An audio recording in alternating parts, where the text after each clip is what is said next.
Barb, I would speak for us. We have one of the best seats in the house, don't we, when we get to hear everybody singing from the front? Isn't that wonderful?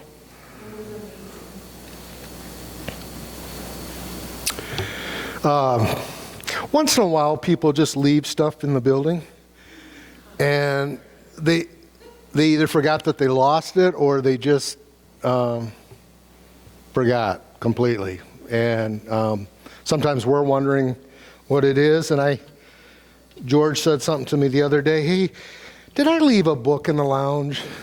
And I kind of wanted to say like last year.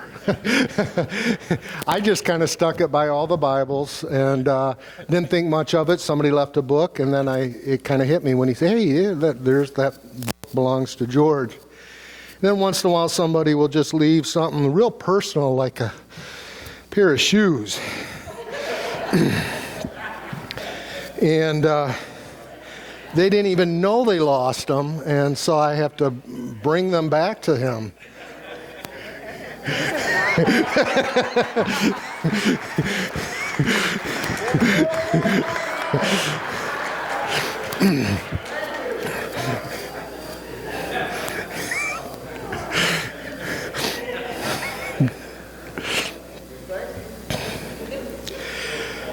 Yeah, those... A disclaimer, those are not actually Dave's. They are his now. They might be Lisa's size. But when they were donated this past week, we all had a good chuckle and all looked at each other and knew exactly where they needed to go. We love you, Dave and Lisa.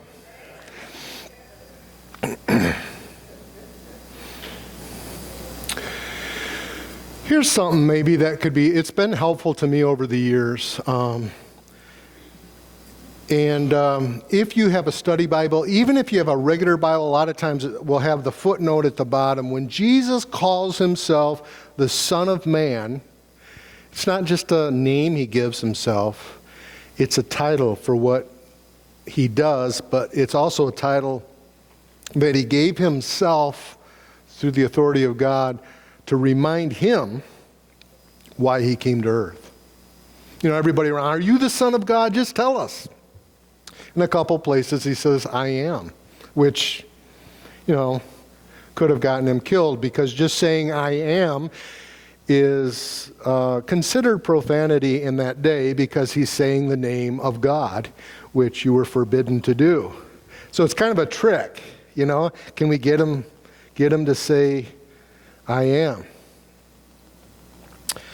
But every time he says the Son of Man, and a lot of times he speaks in third person like he's speaking about somebody else, he's speaking of himself, and he is reminding himself why, and us, why he came to earth. Yes, he's the King of Kings and the Lord of Lords, and the King not only of the earth but of the universe, and he has all authority granted to him by the Father. But he's also this very humble servant. And even the title says Jesus the servant. That's kind of nice language.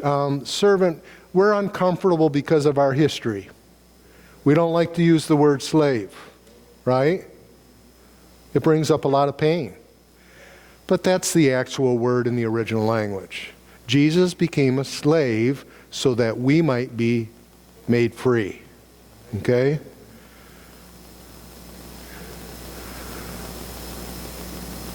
All of us have been slaves, and at times allow ourselves to be slaves to sin, right?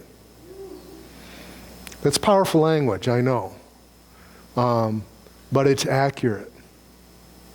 We all know slavery in that way. Just the moment we think we've gotten sin shook, it's there again, isn't it? It clings to us so closely.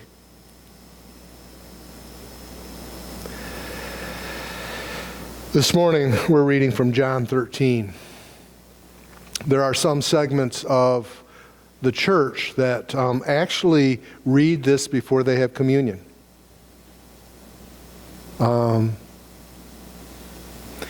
And technically, not theologically in the Reformed Church, there's one tradition that does this every time before they have communion: foot washing. Mary and I had an interesting journey with Grace Reformed Church in Allen Park, Michigan, downriver Detroit. And the first year we did foot washing, a couple of the on-fire elders said, "I'll do it." We had a Monday, Thursday evening service, and they were the only two that did it. And it was a profound change in their hearts from what they experienced up front, washing each other's feet. Within that year, we heard people talking about it. You know what, next year I saw what happened. I saw hearts changed. And we had people that said, I am not having my feet washed. Most of us don't have a problem washing feet, right? We don't want everybody to see our stinky, funny-looking feet. That's really what it comes down to, right? Now, in Bible times, you washed your feet every day because you didn't have fancy shoes and socks that covered your feet. The dirt easily got in between your sandal and all over your feet. And so it was not uncommon. Now, before I read the text, when you became a slave or a servant of an owner, the first job you got trained in was foot washing. It's the low person on the pole in the servants' quarters. Okay? That's where you started. So it was the most humble of things. So now we can understand a little bit of why Peter raised a stink with Jesus, right? He thought he was honoring Jesus, and we remember what Jesus said to him. "Get behind me, Satan," right? A couple of times. Didn't say it necessarily in this text, but it's implied. Again, Peter, you're getting ahead of yourself. You're getting ahead of me in God's plan. Let's read the text. John 13, beginning with verse 1.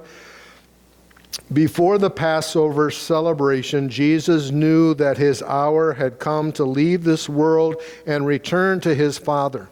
He had loved his disciples during his ministry on earth, and now he showed them the full extent of his love to the very end. It was time for supper, and the devil had already prompted Judas, son of Simon Iscariot, to betray Jesus. Jesus knew that the Father had given him authority over everything, and that he had come from God and would return to God. So he got up from the table, took off his robe, wrapped a towel around his waist, and poured water into a basin. Then he began to wash the disciples' feet, drying them with the towel he had around him. When Jesus came to Simon Peter, Peter said to him, "Lord, are you going to wash my feet?" Jesus replied, "You don't understand now what I am doing, but someday you will." Amen. "No," Peter protested, "you will never, ever wash my feet." Jesus replied, "Unless I wash you, you won't belong to me."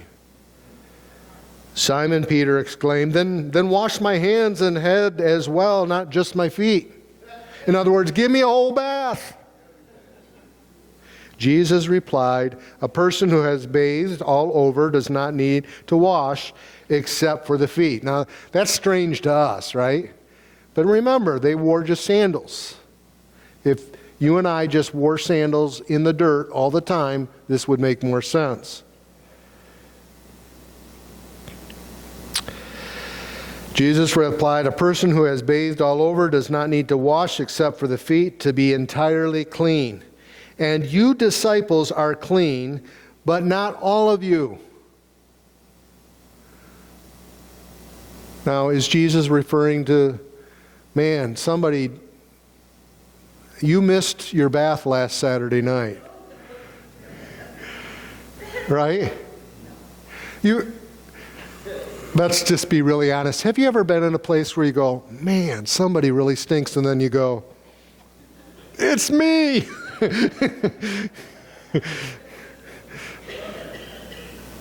You disciples are clean, but not all of you. Is he talking about somebody needing some deodorant, a bath and deodorant really bad? No, we know what he's talking. Now he's going to a different level. For Jesus knew who would betray him. That is what he meant when he said, not all of you are clean. Jesus was sensing the presence of Satan, his arch enemy.